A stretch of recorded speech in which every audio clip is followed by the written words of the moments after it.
All right. So this research paper on the 4-hour work week, you sent it over. And I gotta say, the whole idea of like achieving a dream lifestyle now instead of waiting to retire, it's really appealing. Yeah, it's definitely a thought-provoking concept. And Ferriss lays out a pretty strong argument in the book. He says that whole traditional deferred life plan thing, working like crazy for decades, hoping to finally enjoy freedom later, he thinks it's outdated and often leads to unfulfilled lives. Yeah, I could see how that happens. You get so caught up in just like the day-to-day grind that you forget to really live. Exactly. And so he introduces this concept of the new rich, which isn't necessarily about having millions of dollars. It's more about having control over your time and mobility, like designing a lifestyle that fits your values and lets you chase your passions, whether that's travel creative stuff or just spending more time with family. Right. So it's more about shifting your focus from just like making money to designing a life that's fulfilling and free. Exactly. And to get there, he lays out a framework. He calls it the deal framework, which we'll be breaking down today. Okay, I'm intrigued. So let's jump in with the first step, definition. What's the main idea there? So the definition phase is all about self-discovery. Getting clear on what you actually want out of life, what Ferriss calls your dreamlines. And it's not just some vague idea of happiness. It's about pinpointing specific experiences, skills, and relationships that you want to cultivate. So it's like moving beyond those generic goals like be successful or make more money and really getting specific with what you want. Right. It's about asking yourself, what would actually make me excited? What would get me out of bed in the morning? And the research paper actually highlights a really interesting technique. He introduces fear setting. Fear setting. That sounds kind of I intimidating. know, right? It might seem counterintuitive, but it's about facing your fears head on to kind of take away their power. Because Ferriss argues that fear is often what stops us from going after our dreams. We get so caught up in those worst case scenarios that we never actually take the first step. Yeah, I can see how that could really paralyze you. So how does fear setting actually work? So it's a three-step process. First, you define your worst case scenario, like what's the absolute worst thing that could happen if you actually pursued your dream. Then you come up with concrete plans to prevent that from happening, or at least to minimize the damage if it does happen. And finally, you analyze the cost of inaction. What do you miss out on if you just let fear hold you back? So by facing those fears and coming up with backup plans, you can start to break down those mental barriers that are stopping you from taking action. Exactly. And the research paper even shares a story from Ferriss himself. He was terrified of his business failing while he was traveling. So he imagined the worst case scenario, a lawsuit, financial, ruin, the whole 9 yards. But by actually facing that fear, he realized it wasn't as insurmountable as he'd thought. He made backup plans, contacted lawyers, put systems in place to minimize the risk. That's a great example of how fear setting can help you get past those mental blocks and actually start going after those dreams. Absolutely. And once you've defined those dreamlines and tackled those fears, you're ready for the next step in the deal framework elimination. Okay, let's talk about that. What's the core idea behind this phase? So elimination is about maximizing your time and energy by focusing on what's essential and cutting out the rest. That's where the famous 80-20 principle comes in. Ah, the 80-20 principle. I've heard of that, but I'm not totally sure I get how it applies here. So it's a powerful concept that you can use in lots of areas of life. The basic idea is that 80% of your results come from just 20% of your efforts. So for work, this means figuring out which tasks have the biggest impact on your productivity, and then being ruthless about eliminating or delegating everything else. So it's more about being selective rather than just busy. Exactly. It's about becoming a master of prioritizing. And the research paper gives some really good tips on how to put this principle into practice. Okay, let's hear them. I love practical tips. One suggestion is to track your time for a week, like really meticulously logging everything you do, and then analyze which activities actually produce the most significant results. You might be surprised by what you find. That's a great idea. I'm definitely guilty of spreading myself too thin sometimes. Yeah, it's a common trap. We think we need to be constantly busy to be productive, but often we're just wasting time on things that don't really matter. So once you've identified those high-impact tasks, what do you do with all the rest? Ferriss recommends either getting rid of them completely or finding ways to automate or delegate them. He even coined this term low information diet to describe the process of cutting out unnecessary information and distractions. I love that analogy. Just like cutting out junk food can improve your physical health, cutting out information overload can boost your mental clarity and productivity. Exactly. He also talks about interrupting interruption as a key strategy for minimizing distractions.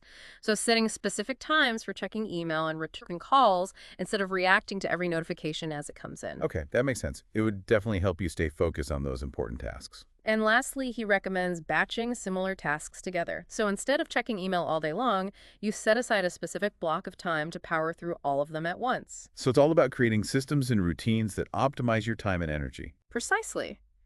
And by doing that, you can free up a lot of time, which you can then use to pursue your dreamlines or just have more fun. This is starting to sound really good. But what about the work itself? How do you actually get everything done in just 4 hours a week? That's where the next part of the deal framework comes in: automation. Okay, I'm listening. Tell me about automation. So the automation phase is about creating systems and processes that work for you, not the other way around. Ferriss argues that instead of trading your time for money in a typical job, you should aim to create what he calls a muse, basically a business or income stream that generates revenue with minimal effort. So you're putting your income on autopilot. Mm. But how realistic is that for the average person? Not everyone's cut out to be an entrepreneur, right? Sure, Ferriss acknowledges that, but he argues that the principles of automation can apply to a lot of areas, even if you have a regular job. Interesting. Give me an example. Well, there's this story about Doug, a musician. He was struggling to make ends meet, playing gigs and teaching lessons, feeling stuck in that time for money cycle. But after reading the 4-Hour Workweek, he decided to create a website selling sound libraries to audio professionals. He partnered with manufacturers and used drop shipping, so he didn't have to handle inventory or shipping himself. So he basically built this passive income stream that didn't require a lot of ongoing work. Exactly. And at first it brought in a modest income, but it freed up enough of his time to focus on his music. And eventually he landed a record deal. That's awesome. So even if you don't want to be a full-time entrepreneur, you can still use these ideas to get more freedom and flexibility. Absolutely. And the book is full of examples like this, showing how people from all sorts of backgrounds have implemented these strategies to get more time and income. This is painting a picture of a much more intentional and strategic way to approach work in life. It's not just about working less, but about working smarter and designing a lifestyle that aligns with what you really care about. That's the whole point. And that leads us to the final piece of the deal framework: liberation. All right, let's talk about liberation. What's the key message there? So the liberation phase is all about achieving location independence, breaking free from the traditional office job, having the freedom to work from anywhere in the world. Okay, that sounds amazing. But how realistic is that for most people? Especially if you're not running your own business. Well, Ferriss argues that even employees can get a lot of freedom by negotiating remote work arrangements with their current employers. So it's about being proactive and making a good argument for why working remotely would benefit both you and the company. Exactly. And the research paper highlights a case study of an engineer named Sherwood who successfully transitioned to remote work. He loved to travel and wanted to experience different cultures, but he also enjoyed his job and didn't want to quit. So how do you manage that? He strategically planned a trip to Oktoberfest and used it as a chance to prove he could be productive working remotely. He tracked his output meticulously and even highlighted the cost savings for his company, making a strong case for his remote work proposal. That's a smart move. It's about showing, not just telling how remote work can be a win-win situation. Right. And once you've got that location independence, even if you're still employed, it opens up so many possibilities. You can travel, live in different places, and structure your workday to fit your lifestyle. This is really inspiring. But I have to ask, how do you deal with the potential for boredom or lack of purpose once you have this freedom? Wouldn't all that free time feel empty without the structure of a regular job? That's a valid point. Yeah. And Ferriss tackles it head on. He says that simply removing work creates a void that needs to be filled with meaningful activities. He suggests building in mini retirements, extended periods of travel, exploration, and learning. I love that idea. So it's not about retiring in the traditional sense, but about taking regular breaks to recharge and pursue your passions. Exactly. And he also emphasizes the importance of finding a focus outside of work, a goal that drives you and gives you a sense of purpose. It could be anything from mastering a new skill to contributing to a cause you care about. This paints a picture of a life that's not just about working less, but about living more intentionally and with a purpose. That's exactly it. The 4-Hour Workweek isn't about escaping work. It's about designing a life that's truly fulfilling and in line with your values. I think we've covered a lot here, but we're just getting started. When we come back, we'll go deeper into some of the more subtle aspects of the 4-Hour Workweek, like managing remote teams, dealing with difficult customers, and finding real fulfillment in a life with less work. So we've talked about a lot: defining your dream lifestyle, getting rid of distractions, even automating your income. But I'm curious about those tasks that you just can't eliminate or automate. especially when it comes to customers. You're right. Customer interactions can be a huge time suck. But Ferriss actually has some pretty clever strategies for managing those interactions without letting them take over your whole week. Okay, I'm all ears. What are some of those strategies? Well, first, he makes this point that not all customers are created equal. Some are just more trouble than they're worth, even if they're bringing in decent revenue. And so his approach is to actually discourage those high-maintenance, low-profit customers from even placing an order in the first place. Interesting. How do you do that without being rude or turning away business? It's about creating a little bit of friction, just enough to deter those customers who might cause problems later on. So he suggests things like raising your minimum order amounts or requiring a tax ID number for resellers. That helps weed out the casual buyers and focuses on those who are serious about doing business. Right. It's like raising the bar so that only the truly committed customers get through. But what about the problem customers you already have? The ones who email you a dozen times a day with little questions. Ah, yes. The time sucker's Ferriss actually recommends something pretty bold: firing those customers, even if they're currently bringing in good money. Wait, seriously? You'd fire a paying customer? It might sound extreme, but his reasoning is that your time and sanity are valuable too. Constantly putting out fires for demanding clients can completely derail your 4-hour work week. So he suggests sending out a memo outlining new policies that raise the bar for communication and orders. And if they don't like those policies, you politely suggest they find another provider who's a better fit. Wow, that's a power move. But I get it. It would definitely free up a lot of mental space and let you focus on those customers who actually respect your time. Right. And then for the less problematic but still time-consuming customers, he suggests streamlining their interactions. So process their orders, quickly provide clear information, but don't bend over backwards to cater to their every whim. So it's about setting boundaries and sticking to them, even in the name of customer service. Absolutely. And of course, automation can help here too. Like a good FAQ section on your website can answer those common questions without any human intervention. That's true. It's about anticipating those common questions. Yeah. So customers can find the info they need without having to contact you directly. Right. And speaking of being proactive, let's switch gears and talk about another big challenge with the 4-hour work week: staying productive without a traditional job structure. It's easy to feel overwhelmed or lose motivation when you have more control over your schedule. Yeah, I get that. It's like that feeling on vacation when you have all this free time, Yeah, but you end up just wasting it scrolling through your phone. exactly. And that's where discipline and self-motivation become even more important. Ferriss recommends using things like Parkinson's law to your advantage. Remind me, what's Parkinson's law again? It's the idea that work expands to fill the time you give it. So if you give yourself a whole week to do something, it'll probably take the whole week. But if you set a tight deadline, you're more likely to focus and get it done faster. Oh yeah, I've definitely experienced that. It's like when you have a paper due in a few hours, Yeah. suddenly you're super focused. Exactly. So the trick is to create those artificial deadlines, even when you have more flexibility. Mhm. Setting clear goals and timelines, even if you're your own boss. That's a great tip. Another powerful strategy he suggests is a 1-week media fast. A media fast. What's that? It means going completely cold turkey on any non-work related media for a whole week. No news websites, no social media, no mindless browsing, not even nonfiction books, except for the 4-hour work week, of course. Whoa, that's intense. I don't know if I could do that. It might sound extreme, but the idea is to break those habits of constantly checking for updates and consuming information just out of habit. After the fast, you can slowly reintroduce things, but with a more critical eye, asking yourself, do I actually need this information, or am I just consuming it out of boredom? I like that. Yeah. It's about being more mindful of what you're consuming and making intentional choices about what you let into your mind. Exactly. And on the topic of being intentional, let's talk about microtesting. It's a key strategy for validating business ideas in the 4-hour work week. Okay, I'm interested. Tell me more about microtesting. It's all about minimizing risk and proving your ideas before investing a lot of time or money. The basic principle is ask people to buy, not just if they would buy. So you actually put your product or service out there and see if people actually pull out their wallets, not just say they like it. Exactly. And you don't need a finished product to do this. Just a simple website, a landing page, even an eBay auction, just enough to show the core value. Okay, so you create this basic offer, and then what? Then you drive traffic to it using things like Google Ads or Facebook ads.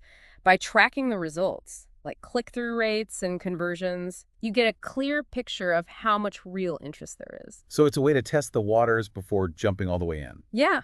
Let's say you have an idea for an online course teaching people ukulele. Instead of spending months making the whole thing, you could create a landing page describing the course and offering a pre-sale discount. Then run targeted ads to people interested in ukulele. That's smart. It lets you gather real data and make informed decisions before investing a ton of time and resources. Right, and that's the beauty of microtesting. It takes the guesswork out of starting a business or launching a new product. This is making the 4-hour work week seem a lot more attainable, even for those of us who aren't entrepreneurs yet. That's the takeaway. It's not just about working less, it's about working smarter, using these tools and techniques to create a life with freedom and flexibility so you can pursue your passions, whether it's business travel or just more time with family. I like that perspective, aligning your work with your values and creating a life that feels truly fulfilling. Absolutely. And speaking of fulfillment, we talked earlier about how the 4-hour work week could be seen as promoting a privileged perspective.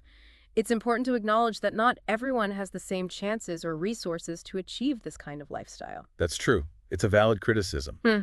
While Ferriss doesn't really address those social issues in the book, it's important to think critically about them. You're right. It's not about blindly following everything he says. It's about adapting the ideas to your own situation and values. So how can we make the 4-hour work week more inclusive and socially responsible? Well, one thing is to push for policies that promote fair labor practices, living wages, worker protections, especially with globalization and automation.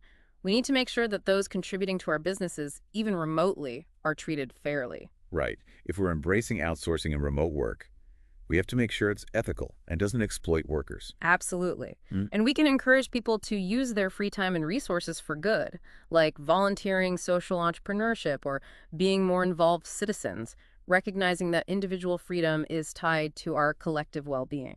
I like that. Using your freedom to make a difference, not just for yourself. Exactly. Finding that balance between personal fulfillment and social responsibility. And that's a theme we'll keep exploring as we dive into the liberation phase next. All right, so back for the last part of our deep dive into the 4-hour work week. We've talked about tons of stuff, defining your dream lifestyle, cutting out distractions, even automating your income and handling those tough customer situations. But I'm kind of curious about the bigger picture. Like, what does it actually mean to feel fulfilled in a life that's redesigned around freedom? That's the big question, isn't it? And it's something Ferriss really digs into in the book. He says that just escaping the 9 to 5 isn't enough. You gotta actively fill that space with things that give your life meaning and purpose. Yeah, otherwise you're just trading one kind of emptiness for another. You might have more free time, but if you're not using it for stuff that matters to you, it's not going to make you happy in the long run. Exactly. And that's where his idea of dreamlining comes in. It's not just about goals. It's about finding those experiences, skills, and relationships that'll really make your life richer. Asking yourself, what would make me feel truly alive? What would get me excited to wake up every morning? I love that. It's like going beyond those surface level desires and getting to what truly matters. Right. And there's this quote from the book that really stuck with me. It's in the research paper, too. It says, being busy is a form of laziness, lazy thinking, and indiscriminate action. It's so easy to just get caught up in the daily grind and forget about what we really value. We tell ourselves we're being productive, but a lot of times we're just avoiding those bigger questions about what we want out of life. That's a powerful thought. It's a good reminder that real productivity isn't about checking off a million things on your to-do list. It's about making sure your actions match your values and creating a life that feels meaningful and purposeful. Totally. And Ferriss thinks this busyness comes from a fear of making choices, a fear of actually deciding what we want and then going after it. He wants readers to ask themselves, what would excite me, even if the answer seems unrealistic or impossible right now? So it's about giving yourself permission to dream big, even if those dreams feel a bit scary. Right. And once you've got those dreams, it's about turning them into action. The research paper talks a lot about setting timelines, breaking down those big goals into smaller steps. So it's not just about wishing and hoping. It's about making a plan and taking action. Absolutely. And that's key, not just for reaching those dreams, but also for staying motivated and avoiding that emptiness we were talking about. It's about creating a loop. As you take action and see progress, it keeps you motivated to keep going. I can see how that could be tough when you don't have a regular work schedule. It'd be easy to procrastinate or lose steam without that structure. That's why Ferriss talks about having a focus outside of work, something that gives you a sense of purpose, keeps you moving forward, even when you have more control over your time. So it could be a creative project or a charity you're passionate about, learning a new skill, Anything that really excites you. It makes you feel like you're using your time well. Exactly. And it doesn't have to be huge or world-changing, just something that makes you feel good and like you're Good. using your talents for something meaningful. This all comes back to challenging the way things are done, right? Rejecting the idea that work has to be this soul-crushing thing, and that fun is something you only get after working for decades. It's about taking back your time and energy, creating a life that's truly yours. Definitely. The 4-hour work week is all about rethinking our relationship with work, seeing it as a way to get what you want. Not the thing itself, it's about using work to create the life you want, instead of letting it control your life. Love that perspective. Yeah. But how do we balance this idea of personal freedom with the fact that not everyone has the same opportunities? We talked about this before, and it's something that keeps coming up. The book's been criticized for being kind of privileged, Yeah. and I think that's a fair point. Right. While Ferriss doesn't really talk about those systemic inequalities, it doesn't mean we shouldn't consider them. We need to be aware of the limitations and biases of the 4-hour work week and adapt it in a way that makes sense for our values and the world we live in. So we should take what's useful from the book, the empowering ideas and practical stuff, Yeah. but also think critically about its limits and make it our own. Right. Like we can push for fair labor practices, making sure outsourcing and remote work are ethical. And we can encourage people to use their newfound freedom to help others, whether that's volunteering or just being more engaged citizens. So it's not just about personal freedom. It's about using that freedom to make the world a better place. Exactly. Finding that balance between personal fulfillment and responsibility. And ultimately, that's what makes the 4-hour work week so interesting. It's a way to design a life that's not just personally fulfilling, but also socially conscious and meaningful. This deep dive into the 4-hour work week has been really eye-opening. It's made me rethink my own ideas about work success and what it means to have a fulfilling life. And I think the main thing, as you said, is that it's not about following rules. It's about taking what works for you and making it your own, creating a life that feels right for you, both personally and socially. I think you nailed it. And remember, this is just the start. The real work begins now, as you take these ideas and start applying them. Start small, experiment. Don't be afraid to adjust things as you go. You might be surprised what you can achieve when you start challenging those old beliefs and designing a life that truly excites you. Thanks so much for joining us on this deep dive. It's been an amazing conversation. And to our listeners, keep questioning the way things are, keep dreaming big, and keep working towards a life that makes you happy and makes the world a better place. We'll be back next week with another great topic. Until then, keep learning, keep growing, and keep designing the life of your dreams.